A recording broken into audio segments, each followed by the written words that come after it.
mau saya tanya Ustadz, apa Ya, kiat kita gitu kan sudah tertanam kian kadang di masyarakat itu tauhid-tauhid yang salah gitu kan. Jadi kan itu harus kita benarkan gitu kan. Kemudian kita berhadapan pula dengan ustadz mungkin yang menjadi sebuah perbandingan bagi mereka. Kata ustadz itu nggak apa-apa seperti ini gitu. Itu misalnya ustadz. Jadi apa kiat kita gitu untuk menghadapi masyarakat yang seperti ini ustadz? Itu saja ya. mungkin ustadz. Assalamualaikum warahmatullahi wabarakatuh. Saya mau nanya Halo, Ustaz, dari ini dari Tangsel, Pondok Aren. Ya, betul. pertanyaannya gini, dari sahabat yang digembleng Rasulullah yang banyak itu gitu, mereka jadi murabi gitu. Eh, nah, setelah fasenya mereka, apakah eh, kalau saya kan sekarang ini suka diperbantukan di BK gitu, kok susah banget ya nyari murabi gitu. Bahkan buat Hmm. nitipin binaan yang terekrut aja misalnya di satu tempat enggan gitu pada jangan aneh gitu. Apakah memang sunatullahnya setelah di awalnya kuat, nanti lama-lama udah tambah banyak, malah sedikit lagi nih yang siap jadi para pembina gitu. Hmm.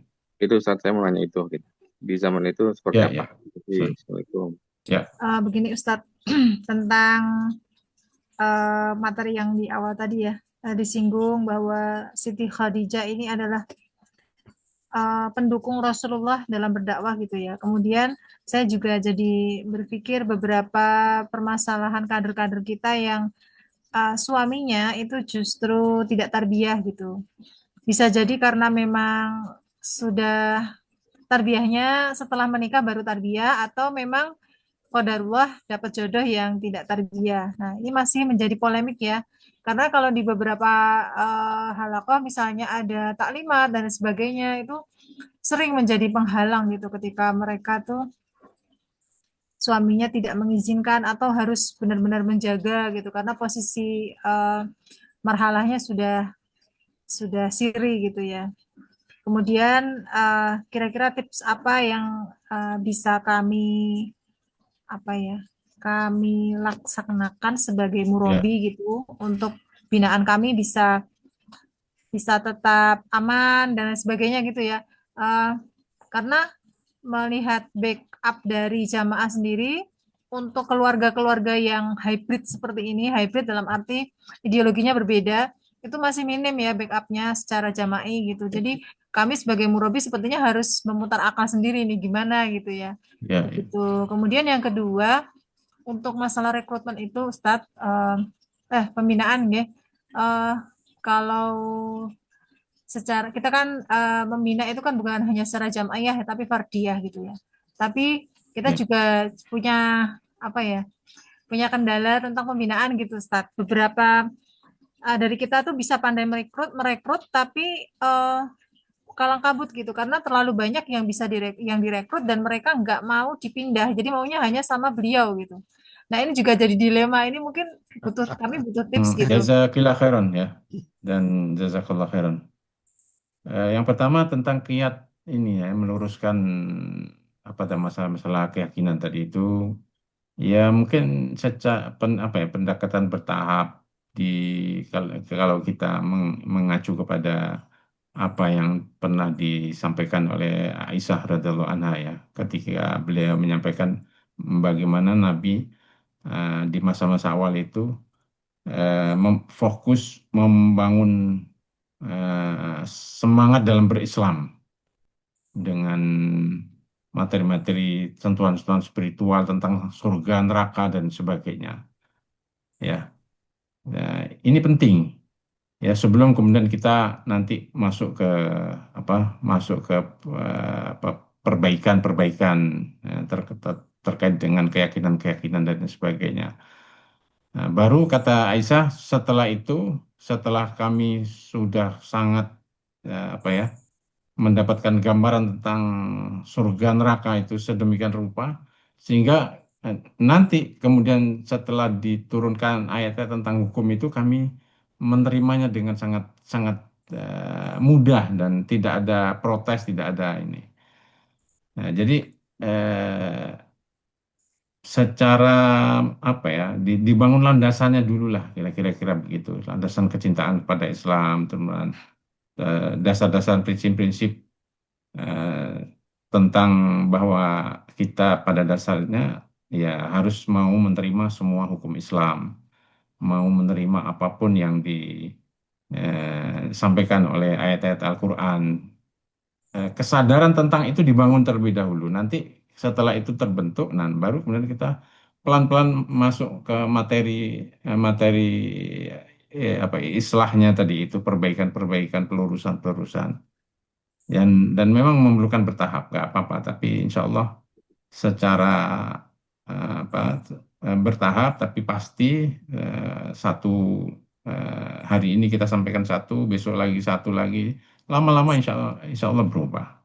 Ya, itu saya kira kiat yang tadi ditanyakan. Ya, bertahap, pelan-pelan, mungkin juga keakraban itu juga perlu membangun keakraban dengan orang yang kita dakwai itu juga walaupun sifatnya itu penunjang ya, tapi penting. Ya, itu yang pertama. Kemudian tadi ada keluhan tentang sulitnya cari murabi. Apakah dulu di zaman Nabi juga mengalami seperti ini? Beda ya. Kalau di zaman Nabi bagaimana eh, apa pertumbuhan Islam dan kaum muslimin itu tidak tidak pernah mengalami surut yang signifikan gitu. Bahkan perkembangannya terus sampai ya kalau dibuat statistiknya itu ininya itu naik terus itu. Hanya terjadi agak penurunan Futuhat itu di masa Utsman bin Affan. Kalau di zamannya Abu Bakar, Umar itu luar biasa peningkatannya. Sampai kemudian ada analisa dari sebagian penulis sirah itu kenapa kemudian di masa Umar itu mulai terjadi ya, fitnah dan sebagainya itu karena Futuhat agak dihentikan. Jadi kemudian setelah itu kita lihat bagaimana pertumbuhan keislaman, ya munculnya para ulama-ulama fikih, hadis dan sebagainya itu di masa tabiut tabiin dan berikutnya. Ini menunjukkan bagaimana para sahabat itu mengembangkan Islam itu sedemikian rupa sampai dari 114.000 sahabat itu yang makamnya ada di Baqi itu hanya ribuan saja gitu. Ya, mungkin tidak lebih dari 1.000 atau 2.000. Selebihnya menyebar di Irak, di Asia, Asia mana itu tengah itu ya, wilayah-wilayah Afghanistan, sana itu Turkmenistan dan sebagainya. Begitu juga di Sam, di Mesir, di Palestina, semuanya menyebar di daerah sana. Nah, karena itu ya mau tidak mau ini harus dibangkitkan kembali. Ya, dibangkitkan kembali dengan ya mengintensifkan pembinaan, pendekatan kejamaahan, dihidupkan kembali suasana, kemudian mengarus utamakan Al-Quran, maka kemudian kita coba untuk kemudian mengarus utamakan Al-Quran karena ya materi utama di masa-masa awal para sahabat itu kan mengarus utamakan Al-Quran. Ya, sehingga semoga ini bisa dibangkitkan kembali karena ini kebutuhan ya gerakan sebesar apapun gerakan dakwah kalau proses kaderisasinya yang kader-kader yang membina sedikit ya nanti tinggal menunggu waktu saja gitu. Ini tidak boleh maka kita harus membangkitkan rasa tanggung jawab ini pada semua kader dakwah ya. Kemudian terkait dengan tadi tentang suami yang tidak tarbiyah dan sebagainya ya mungkin seperti yang dicontohkan oleh salah seorang sahabiah ya. Ada seorang sahabiah yang waktu itu dicintai oleh seorang musyrik gitu. Tapi hubungan terus dijalin, lalu kemudian dia terus melakukan pendekatan dan sampai karena sudah saking cintanya, eh, pada akhirnya dia memberikan syarat, kalau kamu boleh menikahi saya, kata sahabiah ini, tapi dengan syarat maharnya harus kamu masuk Islam. Dan hanya dia karena cinta, akhirnya dia mau masuk Islam. Dan sampai kemudian yang menikahkan adalah Nabi Shallallahu Alaihi Wasallam. Nah, kira-kira begitu. Bagaimana di hubungan dengan suaminya yang mungkin dari sisi tarbiyah masih perlu peningkatan terus ya di, di, dilayani dengan baik sampai kemudian nanti dia apa cintanya itu sedemikian rupa sehingga ya mau mengikuti istri lah untuk kebaikan nggak apa-apa. Nah, kira-kira begitu. Itu saya kira contoh dari seorang sahabat sampai bisa mengajak calon suaminya untuk masuk Islam, bahkan maharnya itu masuk Islam. Nah, kira-kira begitu yang harus dilakukan, bagaimana supaya bisa dilakukan. Nah, kemudian bagaimana pembinaan ini agak ini nih pembinaan sudah berjalan 7 tahun tapi tidak mau dipindah itu kan aneh ini. Nah, harusnya sudah mulai makanya sekarang kan dibolehkan pembinaan itu dikelola oleh satu upah. Satu upah jadi bergantian jadi mulailah bergantian mengisi misalnya supaya nanti terbiasa dengan murabbiah atau dengan murabbi yang lain. Nah, sehingga kemudian tidak terjadi apa tadi istilahnya tidak terjadi walak saksi atau figuritas ya dan lain sebagainya. Maka mulai mungkin untuk awal-awal misalnya beralasan saya tidak bisa diganti dulu sama si fulanah atau fulan dan sebagainya. Mulai diperkenalkan begitu ya. Jadi supaya nggak figuritas tadi itu. Jadi dan harusnya 7 tahun itu sudah terbentuk ya sudah terbentuk tidak membuat figuritas dan lain sebagainya. Nah, karena itu ya harusnya eh, dalam proses tarbiyah mau dibina oleh siapapun itu tidak ada masalah. Nah, yang penting tadi itu mulai dilatih juga dibiasakan supaya tidak terjadi figuritas tadi itu. Wallahu alam. Jazakillah khairan. Ya, pertama yang ogah membina itu mungkin ya perlu diberikan penjelasan kebutuhan untuk membina itu dan membina itu banyak banyak keutamaannya. Ya, pertama membina itu sebetulnya bukan membina orang lain, tapi membina diri kita sendiri. Masya Allah, dengan membina itu kita menyampaikan nasihat pada orang itu sebelum orang yang lain mendapatkan manfaatnya, kita sendiri yang mendapatkan manfaat itu. Nah, kemudian ilmu itu makin disampaikan, dia makin kokoh dalam dalam diri kita itu. Kalau hanya kita teori saja itu kita kadang belum bisa menghayatinya gitu. Dosen itu kalau baru lulus itu ketika menyampaikan ya kadang masih ngawang. Tapi begitu dia sudah jadi dosen 5 tahun, 10 tahun itu makin ilmunya makin kokoh. Begitu juga kita dalam berislam. Kalau kita membina, Masya Allah, akidah kita, akhlak kita, ya, pengetahuan-pengetahuan kita tentang Islam itu kalau kita sampaikan lama-lama membuat kita makin makin kuat gitu. Makanya membina itu disebut oleh Allah terlebih dahulu sebelum belajar. Ya, walakin kunu rabbaniyina bima kuntum tu'allimunal kitab wa bima kuntum tadrusun. Di ayat ini ketika Allah menggambarkan rabbaniyin, orang yang punya komitmen dengan Allah Subhanahu wa taala secara kuat, itu sifatnya adalah pertama pertama ngajar sebelum dia belajar gitu. Kenapa? Karena belajar terbaik itu adalah dengan mengajar. Jadi kalau tidak membina dia kehilangan satu apa satu kesempatan untuk menguatkan diri dan satu kenikmatan yang insya Allah tidak akan bisa didapatkan oleh seseorang dalam berislam kecuali dengan membina itu.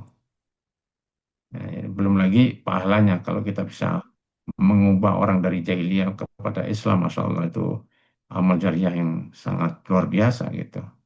Sayang kalau kemudian dia mematok diri saya nggak mau membina. Itu mungkin karena belum tahu keutamaan membina, maka perlu dijelaskan keutamaan membina itu seperti apa. Yang kedua tidak mau partai nggak ada masalah.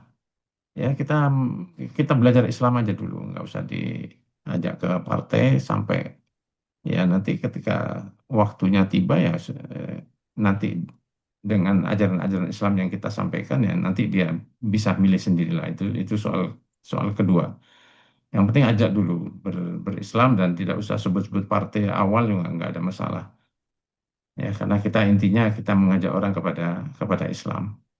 Dan insya Allah kalau selalu berinteraksi dengan kita, yaltafuna haulana, berhimpun bersama kita, ya nggak usah diajak pun insya Allah nanti sudah cerdas sendirilah. Jadi nggak usah khawatir dengan yang tidak mau berpartai itu. Yang penting sampaikan ajaran Islam ini, insya Allah dengan sendirinya dia akan memiliki kesadaran untuk siapa yang harus dipilih itu, insya Allah.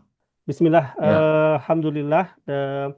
Saya melihat secara pribadi, Ustadz, sekarang ini kan ada kayak semacam pengembangan organisasi yang tadinya cuma satu, gitu ya, struktur ya, saja.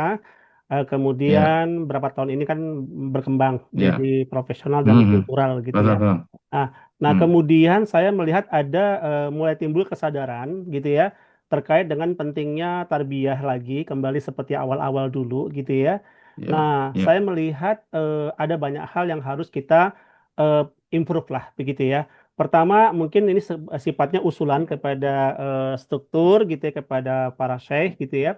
Pertama, mungkin ya, perlu mengembangkan materi-materi yang dulu berfokus pada T1 dan T2. T1 mungkin pembentukan kepribadian Islam, T2 mungkin ya, pembentukan kejamaahan, dan mungkin itu sangat baik, gitu ya, ke apa namanya, dari awalun ustadz-ustadz kita. Tetapi kita perlu pengembangan di zaman ini, gitu ya. Nah, waktu itu juga ya, pernah saya ya, sampaikan ke Ustadz Aca, gitu ya. Mungkin materi-materi terkait dengan T1 misalnya fokus pada pengembangan diri pribadi, misalnya ya, tentang ya, ya, apa misalnya kalau tentang ma'rifatul Islam dikembangkan dalam hal misalnya tujuan atau maqasid syariah, detail ajaran Islam. Kalau terkait dengan ya, khairul ummah, mungkin terkait dengan generasi terbaik Islam itu seperti apa, mazhab pemikiran seperti apa. Namun saya ini lebih lebih lebih dikembangkan, dan kemudian semarak lagi dengan taskip-taskipnya Ustadz, gitu loh. Jadi pengembangan materi, ya, event-event terkait dengan taskip ini sangat penting supaya frekuensi kita sama antara di struktural, profesional maupun di kultural. Dan alhamdulillah kalau KSK ini kan beberapa jadi fokus, gitu ya, kembali ke kampus, kembali ke sekolah, begitu ya. Saya pikir ini seperti era-era sebelum partai, maksud saya. Jadi semarak ya, lagi karena berapa tahun pemilu ini kan kita fokus pada pengembangan partai, tapi sekarang mungkin sudah mulai seimbang. Mungkin itu Ustaz dari Ana, mungkin masukan saja. ya, Jazakallah khair. ya, ya, jazakallah khairan. Atas masukannya Jazakallah khair. saya setuju untuk dilakukan pengembangan dan penyesuaian-penyesuaian. Memang dakwah ya seperti itu, nggak boleh berhenti, nggak boleh apa itu stuck, ya. Sehingga harus terus dikembangkan. Belum Yo, belum tahu apakah sudah pernah ada penelitian tentang itu, tapi mungkin ya mungkin itu dari fenomena-fenomena luar, artinya sudah bisa tertangkap lah. Ya, kita sudah menangkap itu dan kemudian mulai dilakukan pembenahan. Alhamdulillah, insya Allah, mudah-mudahan ke depan ya pembenahan-pembenahan itu terus dilakukan. Dan dakwah memang harus harus begitu.